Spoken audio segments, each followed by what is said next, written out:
But now they got the big one.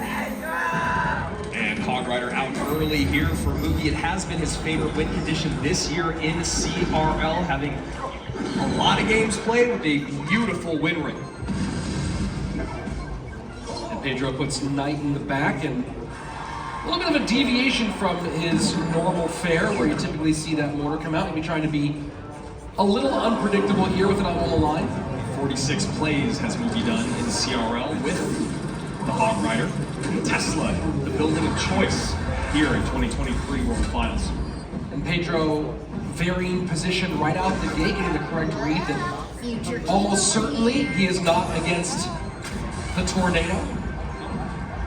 And Monk is just everywhere, does so well against Little Prince, does so well against those Evo archers. Gets a nice pushback there on Guardian, goes targets the Little Prince. And Pedro with a small elixir advantage, but nothing really to take advantage of it. So splits goblins high, Tesla out, easy response, and Pedro reading something there as he cycles that Knight. 2 untouched towers, top of your screen, but only a lick of damage on the bottom right. As you see another Hog Rider come in here from Mugi, and right now I think they're just feeling each other out, Rich, trying to see how, if anyone's going to make any mistakes early, and then I imagine once we get down to a minute left of gameplay, things get a little spicier. Oh, certainly they will. And interesting you see, you talk about that feeling out process, Andrew, the not playing an earthquake early on that bomb tower, instead just maintaining this even game.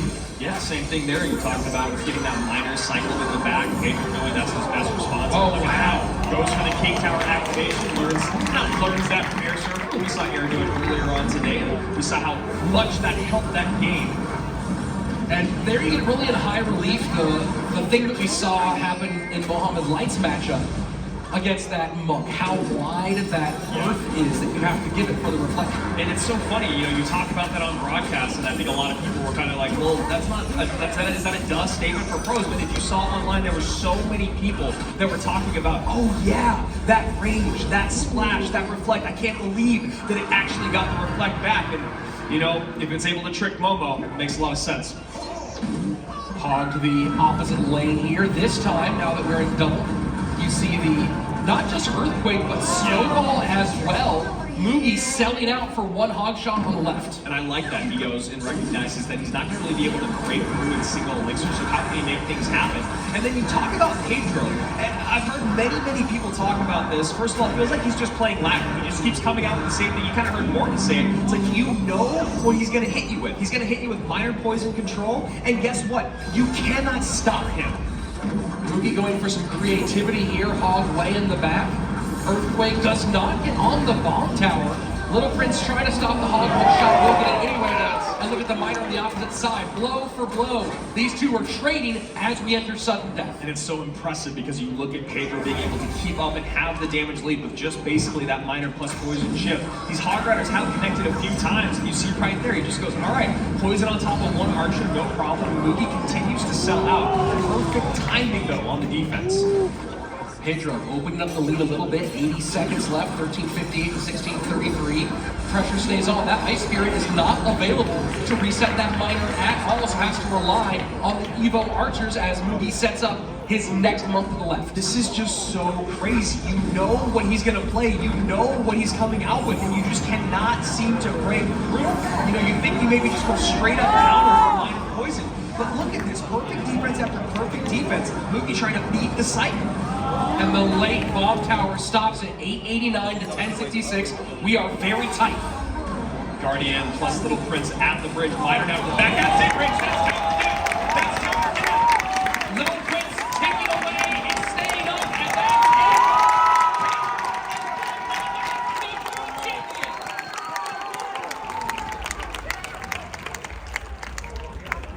Click for him that this could be it. $250,000 is a life-changing amount of money for anyone. When you talk about a rookie, how young you are, how fresh and new your career is, $250,000 on the line. And that rage, you see Pedro take a moment and evaluate, has a feeling he's against the deck that has done so much nasty work this weekend. Yeah, that Goblin Giant deck with the minions and the Evo bats has been so tough to keep up with. Pedro sitting back, leaking some elixir, leaking a bunch of elixir, trying to think just how he wants to move forward here. A little chip damage left-hand lane. Both players slow things way down. First minute passed, and just a little touch on the bottom right and on the top left. What's fascinating about this is Mugi was not going to hold at all, but then based off of Pedro, who apparently has struck a little bit of fear in our former world champion, he goes, all right, fine, I guess I'll slow things down and play at your pace. And just several seconds away from getting into that double elixir and figuring things out moving forward. Well, Mugi just got beat by Pedro with Electro Giant not 20 minutes ago. Maybe half an hour ago. So he's sitting here seeing the Evo Archers and the Barb Barrel and wondering if he's about to suffer the same fate once more. 17 seconds remaining before we get to double elixir. You can imagine this is going to be a hot and heavy last minute of regulation. Again, Mugi back against the wall, facing elimination. Pedro with lives to give, with a set to give. One game away from glory. And Team Bowler goes wild. Not sure if that smile from Mugi was in response to the cheers. And it's Bowler plus Mega Knight. Very, very heavy deck, which makes sense why you want to slow things down. There's the Goblin Giant as well. So busting out and pulling out all the stops is our 2021 World Champion. Maybe Royal Giant here instead of the Electro Giant. Yeah. Phoenix in tow, and of course a skeleton from Pedro. That's getting great value on that left-hand side. Nice value fireball there as well. And those two Phoenixes will be distracted. There's the RG coming down. Fish Boy right for that king. And Mega Knight comes down to help DPS, but that's going to be a few big-time shots. Lead opened up for Pedro, 23-31. And this is a great counter push. You get the Goblin Giant behind the Mega Knight. That way the spears can come up with the Phoenix. Then you have the Evo Bats coming in. The Phoenix egg pop. I don't know if that fireball was actually necessary. We will see. Pedro gets that Fisherman out there.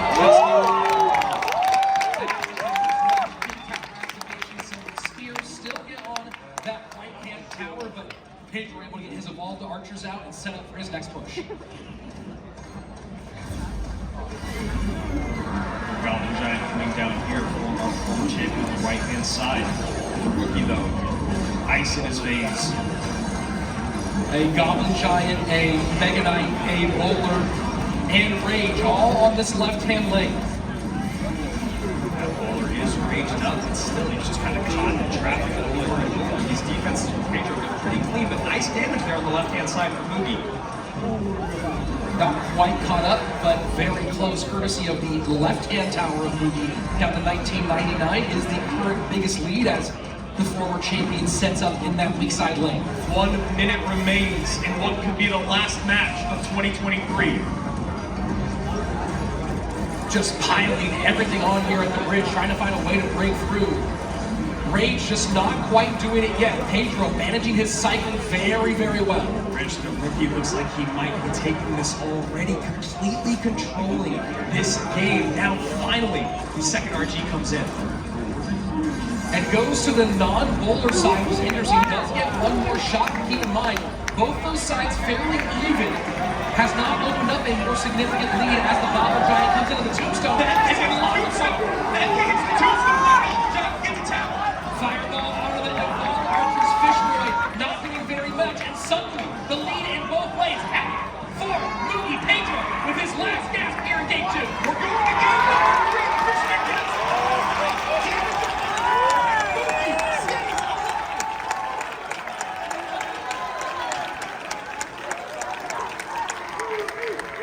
And you saw Pedro taking a look here, evaluating as he began to realize what he was facing. Goblin Giant with both Mega Knight and Bowler. Andrew, this is insane.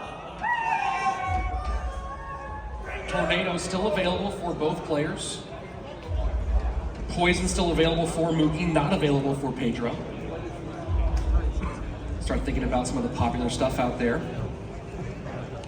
E-Giant potentially, but no Evo archers, so a different variation would be necessary. And a good look in both directions, and a little extra couple bit of emotes there, and you can't call that BM. That's just love going back and forth between two competitors that respect the heck out of each other. Not a big surprise here for Hog Rider out of Pedro. He wants to play just reflexively, reactively. And Mugi may be going back to wall breakers. He had a lot of success with it in his previous set against Pandora. Would love to see that. I think it's his second most dominant win condition. It certainly looks like that might be the case. We saw some Hog Rider Royal Ghost for Bandit. Now we're seeing Hog Rider Royal Ghost for Prince. And I like what we're seeing here out of Pedro. You know, a big stray away from just completely controlling the game.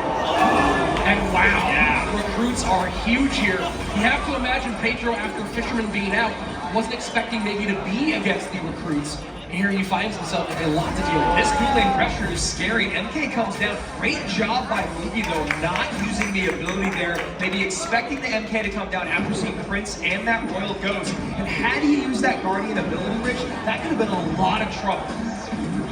Hog in now that the bomb tower is out. Miner to mitigate the damage. It's going to be a few big-time shots, though.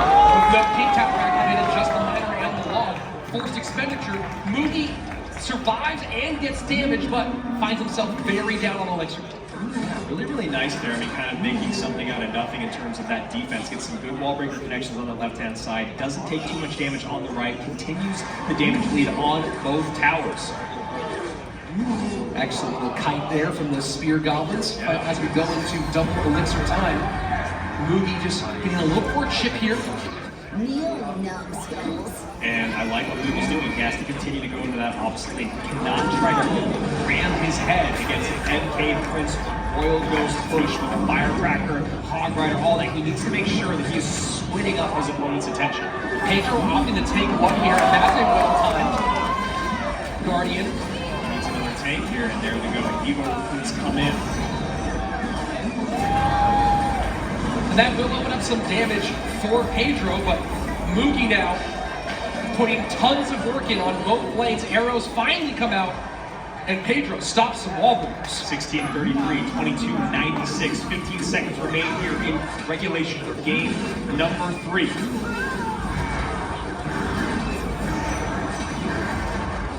Prince finally not facing goblins or recruits for a half second. Log for some knockback. Can't get to another defensive wall breaker. Stop the Prince from getting to the bomb tower. Back's trying to clear. Hog should get one. And that was a great job of Mugi mitigating that damage from the Prince, having to pick his priorities there. It does take care of the Prince, and like you said, takes one shot, but he's using his health as a resource. 1228 now to 1850. Continuing to get poison value his moves over and over again. And Pedro doesn't have many options to not give it to him. And I like this opposite lane. Arrows should come out on top of these wall breakers. And now Mugi setting up for defense once again. High Evo recruits, regular recruits.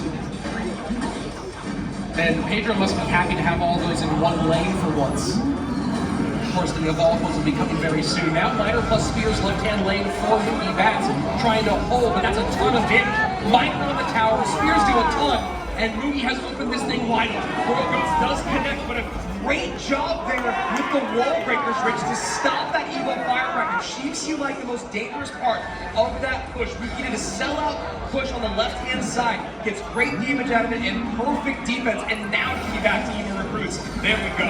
Pedro's having so much difficulty with the miners because the best ways to catch them are tools he really needs for offensive pressure. There you go.